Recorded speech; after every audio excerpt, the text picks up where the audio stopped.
Good afternoon, everybody, and welcome to the 31st Inspiring Women Awards. I've been involved for the last, no, I'm not going to say because that just makes me feel really old, but it is one of the most amazing events. If you've not been before, I promise you an afternoon of laughter and warmth. Hopefully I'll make you cry. I might make you laugh. I did try singing last year. That really got the room going. Unfortunately, Rowetta upstaged me, but what can you do? Wasn't for the want of trying. We will have an amazing afternoon, I promise you, and you will hear stories that I hope you will go home and share with as many people as you can, because this event might be called the Inspiring Women Awards, but it is just an inspiring event.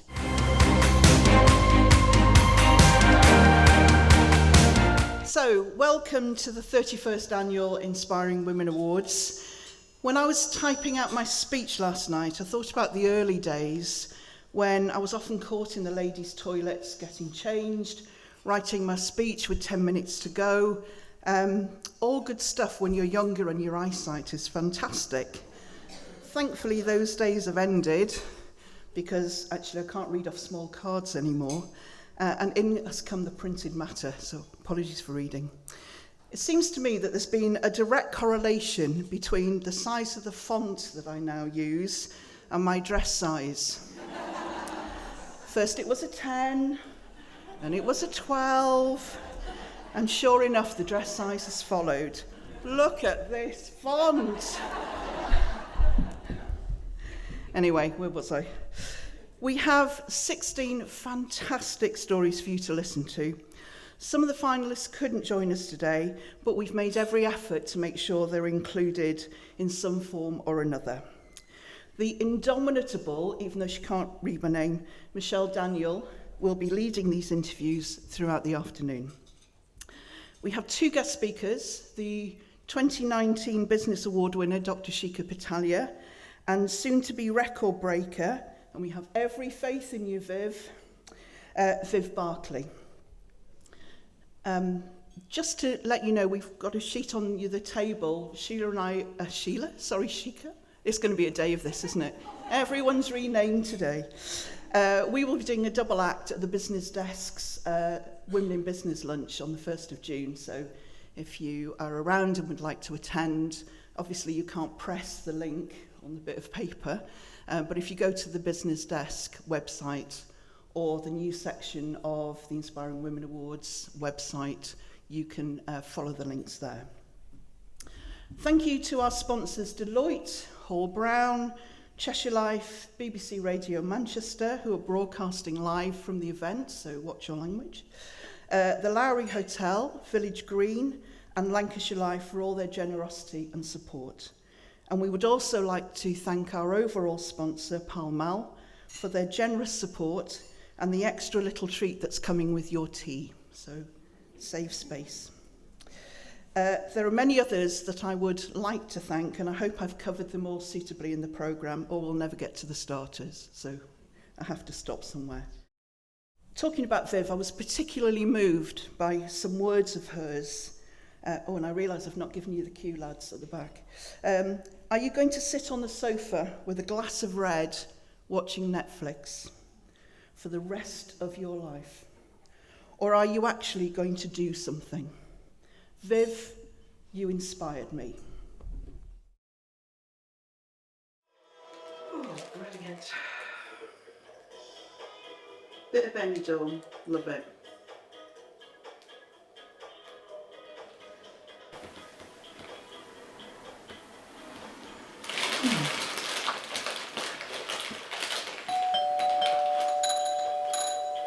Shit, it's the trainer. Oh, go on. Oh. Hide. Oh, not that trainer. The trainer.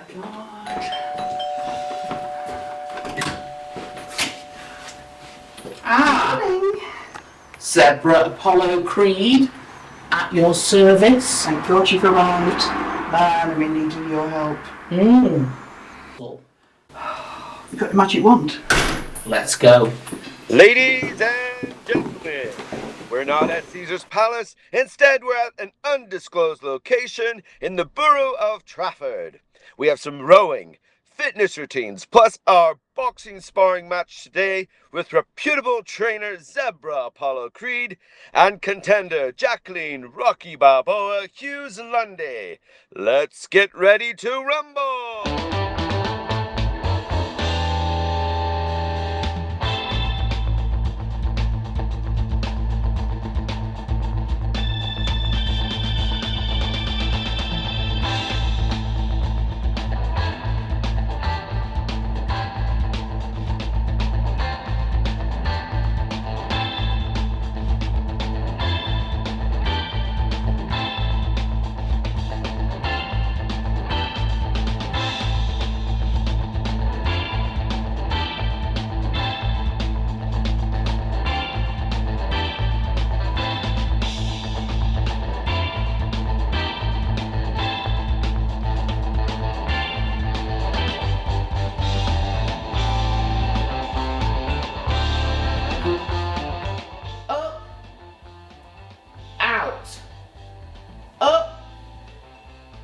You can roll the channel after this. Can we do swapsies? You've got the easy ones. I'm the trainer. I'm in charge. Shush. So what vintage are those? Well, actually, do you fancy a drop of this? Let's just see. Maybe if we drink some of it, it'll be a bit lighter. But then we have to drink a bit of this to even it Yeah, out. to even it out. Okay. Sounds Should we like do a that? plan. Okay.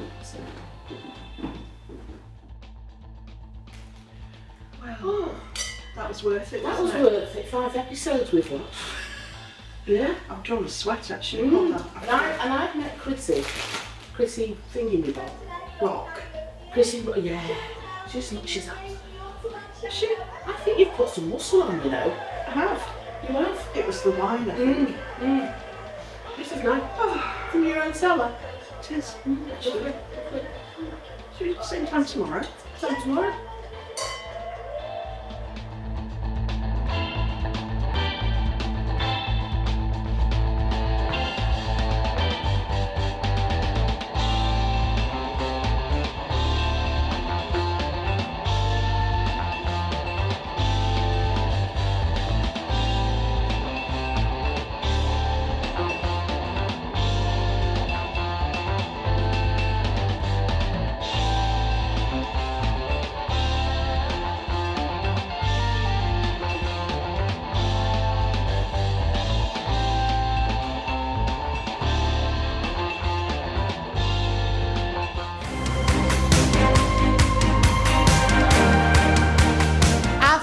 Category today is women making waves. Caused a few ructions in my time, but this is a positive thing. So this is a global award aimed at recognising the work of women worldwide. Their work might be involved in the community, sustainability, education, business models, or acting as role models to our girls and young women. And our first nominee today can't be with us, but please meet Alice Hendy. The best feedback I could have possibly ever received is 24 individuals coming to us directly to tell us that they are still here because Ripple intervened at their most vulnerable point. It was 5:28 in the morning that we got a knock on the door from the police. They sat my parents down and they said very bluntly they'd found somebody and that they believe it to be Josh and they believe him to have taken his own life. He was 21 years old. My parents kind of sat there in a bit of a daze, really, not knowing what they'd just heard. They came into my bedroom, white, and they just said to me, "It's Josh, he's taken his own life." And I can't really describe how I felt at that point. It was almost like somebody had let a bomb off. From that moment, probably for about 2 months afterwards, is just a complete blur. You've got sadness, you've got despair, but you've also got guilt. You know, what more could I have done? When I went through Josh's phone and his laptop, what I saw horrified me. Not only was Josh looking at ways and means to go about ending his life, but he was also provided with tips, encouragement. Nothing was there to push him down a different path. The opportunity I saw is to intervene at that person's most vulnerable point and to say to them, think about what you're doing. There is hope. People love you. And by the way, look at all of these amazing 24-hour free mental health resources. I am absolutely desperate to stop suicide impacting you, your friends, your family, your colleagues. It's my life mission now to stop this happening to any other families. Ripple itself is a browser extension. It's a plugin. Once downloaded, it means that if somebody was to conduct an online search relating to the topic of self-harm or suicide, then Ripple would intercept that search and instead provide that person with a message of hope that things would get better and signpost them to a selection of mental health resources that they can access both now and in the longer term. We don't collect or monitor or track any personally identifiable information whatsoever. Not everybody likes talking over the phone, so to have other options like text, web chat, apps you can download increases the probability of people actually securing and gaining mental health support. But not only that, Ripple is also available to be deployed through Wi-Fi integration. Bournemouth University is installing the extension across their network. It was broadly welcomed. I think it's a really good idea. This wonderful tool, lots of parents I'm sure will be instantly downloading Ripple. Please, please don't wait for suicide to happen before you suddenly decide to do something. This is for people who are at the level and the stage where they're ready to take their own life. It's your duty to protect them. This tool could save their life. We're able to give you demonstrations of the tool, show you how it works, provide you with all of the assurances that you need from a data protection, cybersecurity perspective. So please, please get in touch with us, download this tool, and let's continue to try and stop people from choosing suicide as their option.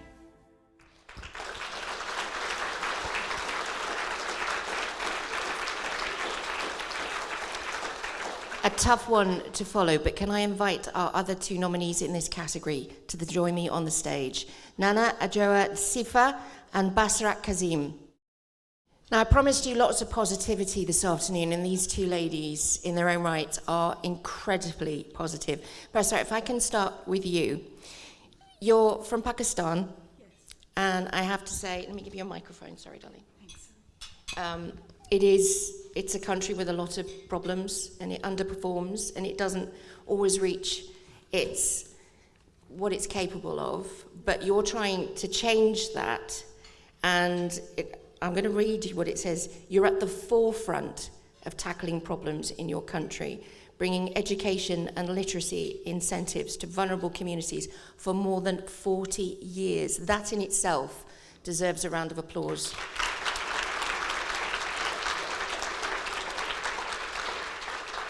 So tell us a little about your bus, your book bus. Well, the story starts 45 years back in 1978. There was this American woman who was living in Pakistan, and she thought of setting up a library. We had no children's libraries then, in a double-decker bus. And the bus was to be stationary, but just different, so that children would see it as a magnet and be drawn towards books. I was a young mother at the time. I had 2 small children, and there was no internet, there was no research-based work then, but intuitively I thought that reading to my children was probably the best gift that I could give them. So every night there was a lot of reading that we did together, and that paid dividends. But then that was not satisfying enough, because I thought if I was doing that for my children, I needed to stretch it and include the children of Pakistan. And that's when my journey began. And you became an author? Yes. When I was very young, and there was this uncle of mine who was in the US at the time, he was representing Pakistan in the UN. So when he was to come back, he used to ask me, what would you want to do when you grow up? So I used to say, I want to write. And lo and behold, in 1992, I must confess it didn't start off on a very good note, because my youngest son was unwell, and I was kept away from Alif Laila for the day. I was sort of looking after him. And my first story just came. I mean, it was like, it came to me. I don't think I wrote it. I did it in Urdu. It was a poem, a very funny one, very similar to Dr. Seuss.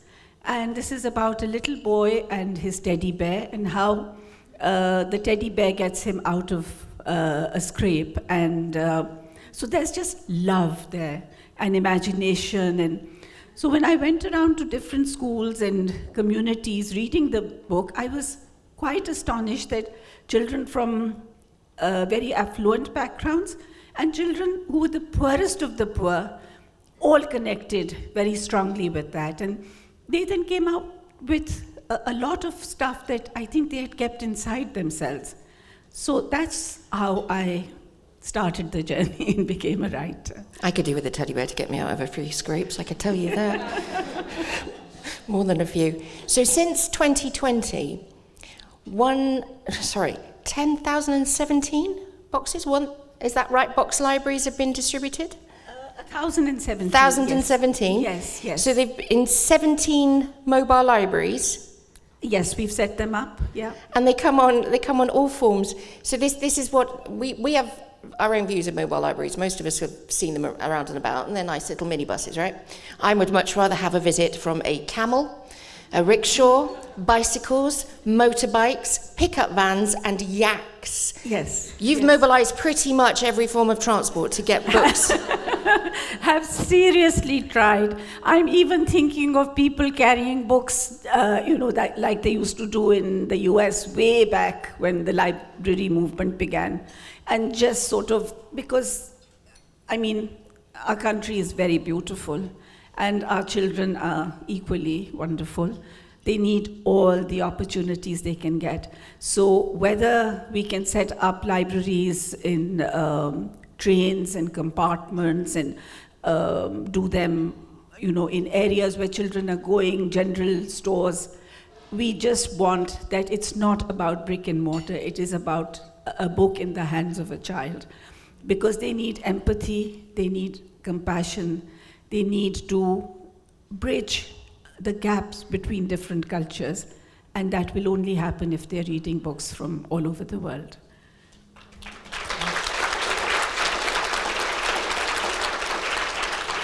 So over your 40 years, and you don't look like you've been doing this for over 40 years, you have benefited, and I hope I get this statistic right, 160,000 children.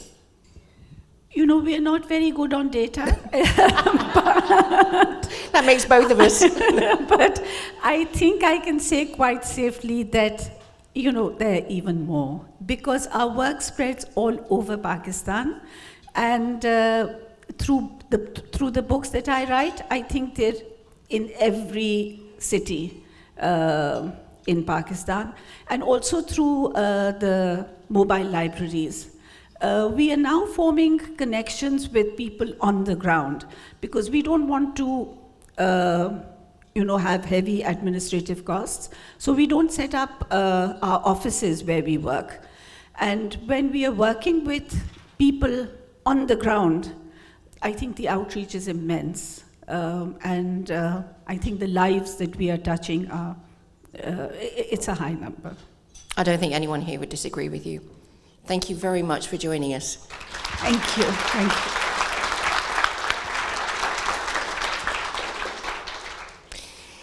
Now, Nana, welcome. And I've been particularly looking forward to talking to you because then I'll be honest, I've tried planting stuff this year. I've never planted stuff. I'm using an old bath, would you believe it, in the garden? Yep. Not optimistic that anything will come of it, but it's a bit green. So if we could sit down over a coffee later and I could get some advice. There's a thing in the Channel Islands called hedge veg. I'm being a bit optimistic. I've got a box to put veg in, but I'm not particularly confident there'll be anything that actually ends up on the shelf. So Nana is a Ghanaian social entrepreneur, very posh title, helping female agribusiness founders and female farmers. Explain what that means, because that sounds huge.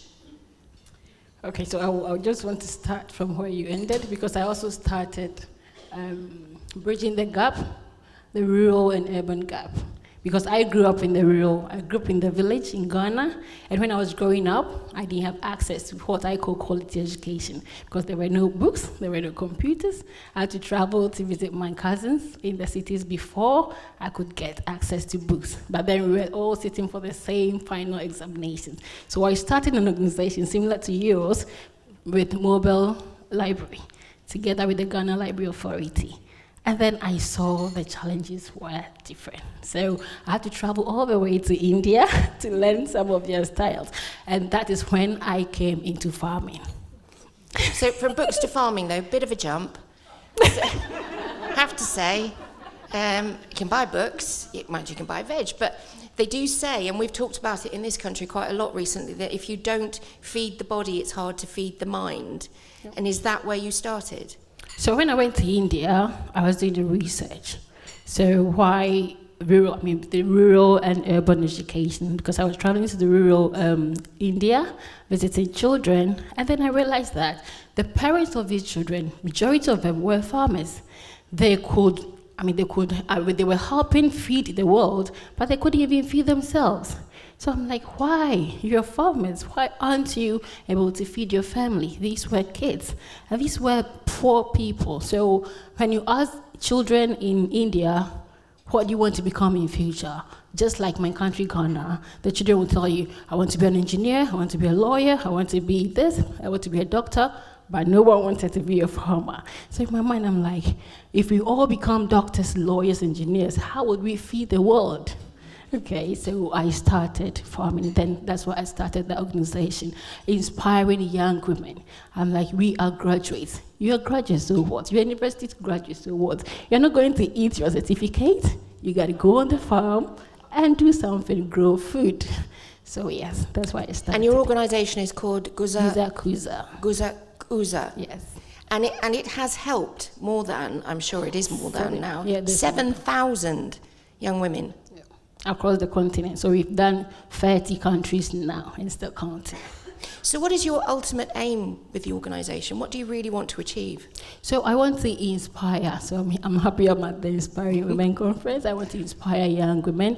And fortunately for me, when I was starting, well, that was unfortunate, but when I was starting, I was advocating. I was saying, okay, you are young women, you are graduates, you have to be in farming. But then when I went to Ghana, I said, no. It's not about advocating. You have to actually practice what you preach. So that's why we started farming. And trust me, it's not easy farming. So I then stretched it out from farming to the value chain. So you don't need to actually be a farmer. You can be in marketing, you can be in processing, you can be in the value chain and still help the smallholder farmers to be able to sell their products, to be able to do their farming, to be able to help them with even the basic accounting so that they can help get money to be able to feed their children.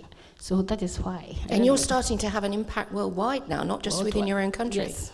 We are. So far, for me, the amazing thing is that for young women in my country now wanting to be farmers, now wanting to be called agribusiness entrepreneurs. Now we are not farmers, or we are agribusiness entrepreneurs. They are happy, they are excited about their new job roles. They are creating jobs for other people and making money for themselves in Ghana, in Africa.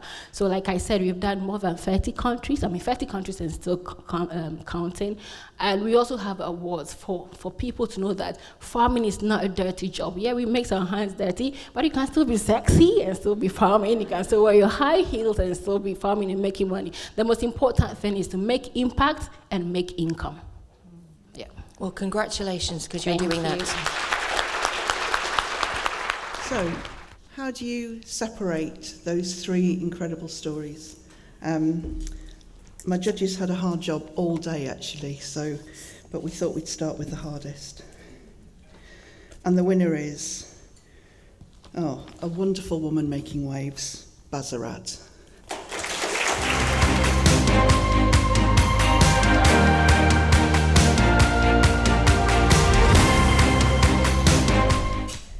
Thank you so much. This is such a big honor.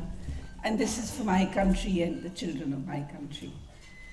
and to the wonderful team who works with me and puts up with just so much hard work. And being here today is such a special honor because I was noticing the happiness over here and how everybody is so lively and full of joy and gusto. We need mentorship in Pakistan.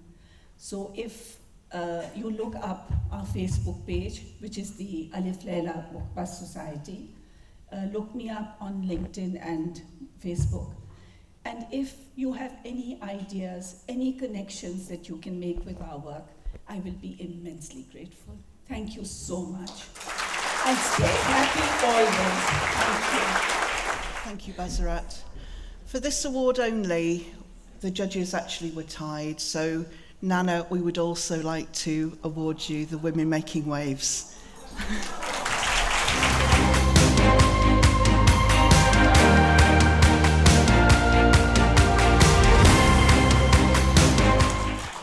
Oh my. Thank you very much, Inspiring Women Awards. I'm so touched. So let's see all the women here. Women are amazing. We are so powerful. So I dedicate this to all the women here. Thank you very much.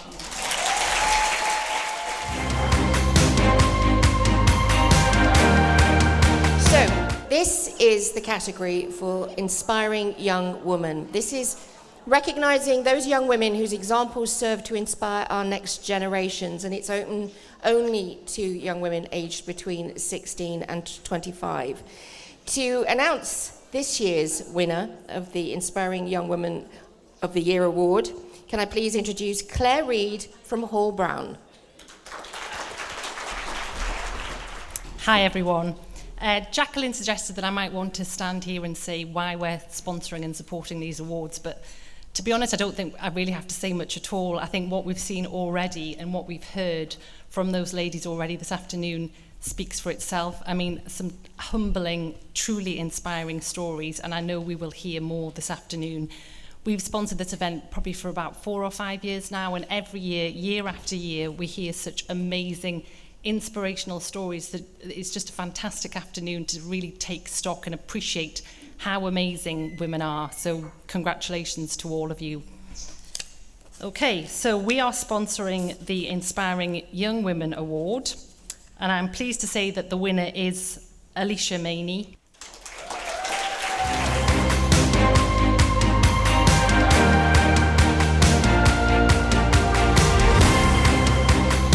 So I'd just like to say a big thank you to, first of all, my parents and my grandparents for giving me every opportunity that's been possible throughout my life, and I wouldn't be anywhere near where I am today without them.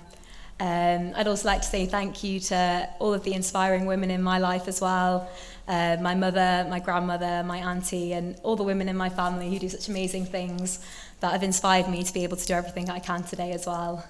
And thank you very much to all the speakers who've spoken today. You've already all been inspiring, and I'm looking forward to hearing the rest of the speakers' talks this afternoon as well. So yeah, thank you, and it's an amazing event to be a part of, and I'm very grateful to be awarded this award. Thank you very much. Well, you might not say that in a minute. Oh, no. You don't get off scot-free, missus. I mean, quite frankly, it's nice to see a student up in daylight hours. As the mother of 2, well, not students anymore, but I know what it's like. I thought because I'd done that, I didn't Oh, have to no, do mate. this. No, it's a trick. Oh, it's a trick. Yeah, it's a trick. You can put your stuff down on the chair. See, look, I've even made space. Right. Ready. So, student. Yes. I'm from Bolton. From Bolton, yeah. Yep, which is lovely. And studying in Leeds, so we're not going to hold that against you. Go on the other side of the Pennines. I but did cross the border, unfortunately. Yeah, well, you know, as long as you've had your jabs. So, most students I've ever met, and I work with a lot of young people, they frighten the living daylights out of me for a start. Okay. They talk of student life being mostly a haze due to huge amounts of alcohol. Well, I'm enjoying the Prosecco so far, so... Oh, right, okay. A bit posher than what they normally drink, but then that's probably the people I hang out with. Obviously, academically, stunning. You've got some extraordinary qualifications. Just saying A star brings me out in a cold sweat. A Silver Duke of Edinburgh Award.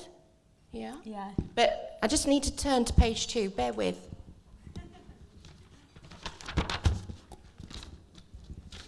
So instead of staying in bed during daylight hours and pretending to do studying, this young lady does some extraordinary things. Not only does she help other young people to study medicine, she's involved with a volunteer scheme to support students from lots of different backgrounds to get into the field. She was an NHS responder volunteer, nutter, which, if I'm not mistaken, September 2020 was during the pandemic, so not an easy time. No. She's also been, this is honestly, I'm exhausted just reading this. She's teaching A-level students university material during coronavirus at Bolton School from April to June of 2020. It's a busy year for you, 2020. Yeah. She was teaching secondary school children. Oh, you and I need to talk about this one. Romantic relationships. Yes. Yeah, no. I'm on table 9 when you've got 5 minutes. Queue up, ladies. I'm sure you all want advice. Hang on.